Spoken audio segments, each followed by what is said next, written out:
Saudara, mari kita lanjutkan lagi pembahasan kita dari majalah Forum Manajemen Prastya Mulia bulan Agustus tahun 2001 ya. 24 tahun yang lalu ya. Dan kita masuk pada dengan tema bagaimana nasib bisnis di dunia ini, terutama di daerah ASEAN itu. ASEAN tidak bisa terlepas daripada strategi global perang dingin antara kapitalisme dengan komunisme, saling memperebutkan kekuasaan. Nah, mereka membuat keributan, kegaduhan di mana-mana karena kekuasaan terus diperebutkan sehingga bisnis menjadi terbengkelai. Nah, etnis Tionghoa yang bergerak di dalam bisnis itu ya tidak bisa berbuat banyak kan? Ya, di Malaysia terjadi perebutan ya. Lalu di Filipina juga, Singapura juga, dan juga Indonesia. Mereka saling berebut toh. Ini semua imbas daripada suatu konsep komunisme di Tiongkok yang dalilnya adalah semua alat produksi tidak boleh ditangani oleh swasta karena akan terjadi eksploitasi de l'homme par l'homme, eksploitasi manusia oleh manusia. Nah, karena itu tidak boleh, semua harus dikuasai negara dan orang digaji tidak berdasarkan merit system, tapi berdasarkan semacam UMR itu. Ya. Nah, padahal kebutuhan hidup itu tidak bisa diserahkan dengan model logis negara etatisme.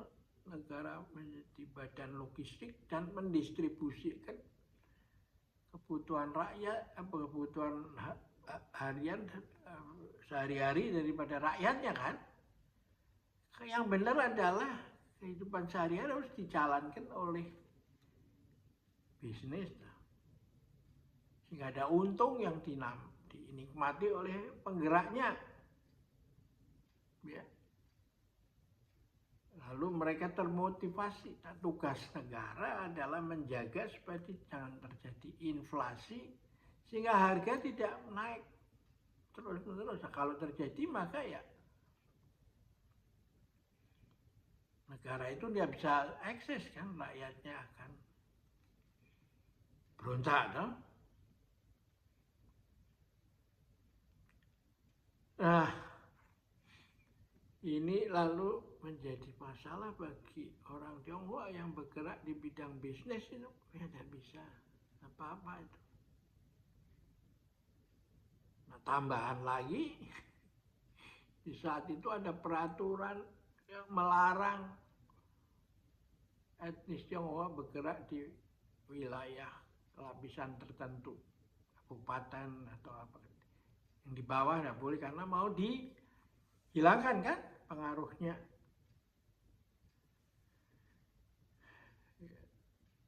Lalu mereka pada pulang ke negara asalnya, kemana ke leluhurnya, ya. Dan lalu terjadi lagi dilarang berbicara ini, berbicara merayakan Imlek dan lain-lain, itu semua dilarang. Akhirnya apa? Termasuk saya,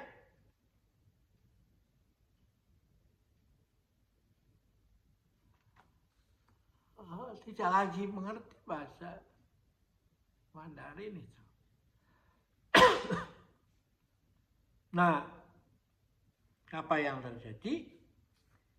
Ya lalu kehilangan akar budaya itu.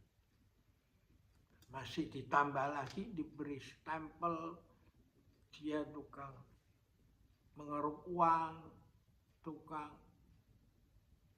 menyogok pejabat dan sebagainya dan sebagainya. Ya semua predikat buruk ditempelkan kepada dia itu. Ya lalu jadi bagaimana itu? Ini semua oleh orang-orang yang nggak tahu bahwa yang menurut kitab Tasya itu tidak tahu tebal tipisnya barang.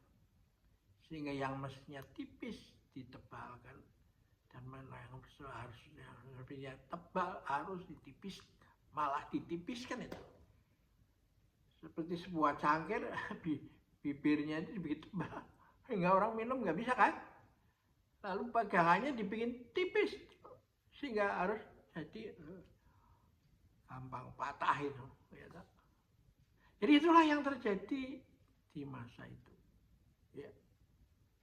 Jadi betul-betul ASEAN dan pengaruh dari perang dingin ini semua dan Tiongkok yang pada waktu itu ortodoks dengan komunisme, ya akhirnya di dewan bisnis mati, ya. Lalu mau apa? Mau datangkan konsep manajemen model statistical quality control yang datang dari barat. Nah, lalu mau apa yang dikerjakan? Ya, nggak ada yang dikerjakan lagi kan? Nah, kita lupa bahwa pada saat itulah dibutuhkan kakek-kakek bodoh yang bisa memindahkan gunung, Yukong Yisan, atau ibu yang hidup sederhana, ya, pekerja serabutan, pembantu rumah tangga apa segala macam, yang ingin anaknya maju, mencoba mendidiknya dengan memotivasi dengan menggosok tongkat besi supaya menjadi jarum itu, sehingga melahirkan pencerahan pada Mencius yang kemudian menjadi penerus daripada Konfusius, ya kan? Nah inilah situasi pada saat itu. Ya. Nah ini yang harus kita bangkitkan lagi, karena pada akhirnya hidup yang benar kan harus dikerjakan oleh merit system, ya. Bukan distribusi oleh negara, ya. Nah, semua pelakunya itu harus mendapat keuntungan. Nah ini yang dikerjakan oleh Deng Xiaoping itu setelah mengambil alih daripada pendaulannya Mao Zedong, ya. Dia datang ke rakyatnya dan mengatakan, dibawa dengan membawa syair, langit tinggi dan jauh, sibuk sekali karena harus memenuhi doa-doa daripada rakyatnya, manusia yang jumlahnya sudah miliaran itu. Ya, semua ulang tahun didoain, ini didoain, semua bahagia, semua panjang umur, semua mendoa supaya hidup ini nggak bakal mati, dan kalau mati pun bisa masuk ke tempat yang bahagia itu. Pandangan yang sangat selfish itu. Nah lalu syair berikutnya Deng Xiaoping mengatakan bahwa istana juga jauh, sama juga sibuknya itu. Karena semua kan harus berdasarkan surat. Untuk legitimasi itu surat, saya sudah pernah, Jadi wah udah sibuk setengah mati ya. Yang dekat dan terjangkau itu adalah you punya rumah dan tanah di sekeliling kamu tuh. Rumahmu mau kamu apain? Ya ditanemin. Setelah ditanemin, dibawa kemana panennya? Dan dijual berapa? Berapa ongkos jalannya? Bisa nggak laku ke sana dengan harga yang segitu? Ya. Jalannya ada nggak transportasinya? Nah, lalu petani diajak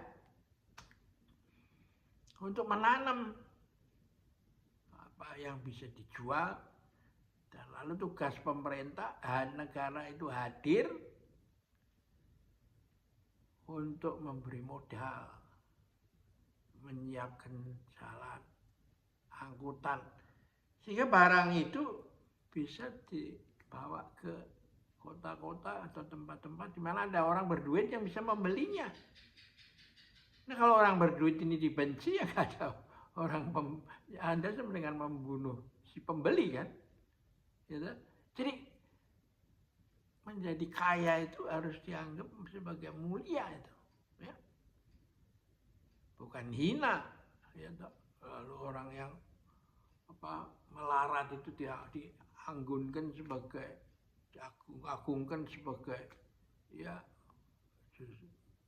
lebih bermoral, gitu. Lalu kamu jual ke sana dan duitnya di mana hasil untungnya? Ya simpan sendiri. Jangan seperti dulu dimasukkan di koperasi dan lalu semua orang dibayar dengan UMR. Ya pasti nggak benar. Nah, Deng Xiaoping itu mula-mula mengadakan satu usaha Gaifang itu berubah, ya, atau mati itu. Dan akhirnya setelah mengetahui semua ini, akhirnya dia berhasil. Dan lalu ekonomi China, Tiongkok mulai tumbuh itu. Ya. Mulai dengan mengerjakan barang pertanian dulu kan, yang pangan, lalu sandang gitu dan lain-lain, terus tumbuh.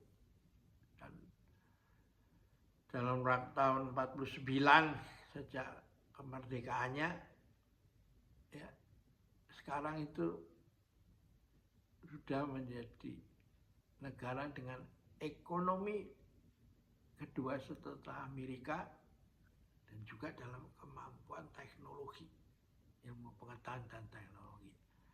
Nah, ini yang menurut saya harus difahami, bahwa kita harus mendidik orang-orang dari semua suku yang ada di Indonesia ini, di Nusantara ini, untuk menjadi kakek-kakek bodoh yang memindahkan gunung. Bukan kakek yang pinter, sok pinter yang setiap ada usaha untuk perbaikan selalu, ya ini susah.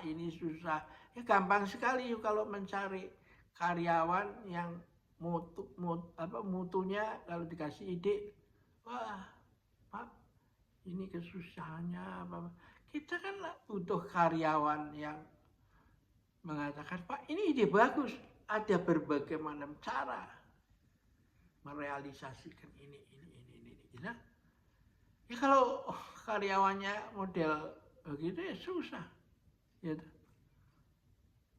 Nah disinilah makanya saya mengatakan kita harus menyatukan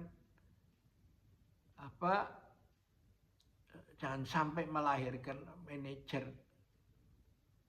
pisang Ambon itu, di luarnya kuning, di dalamnya putih itu.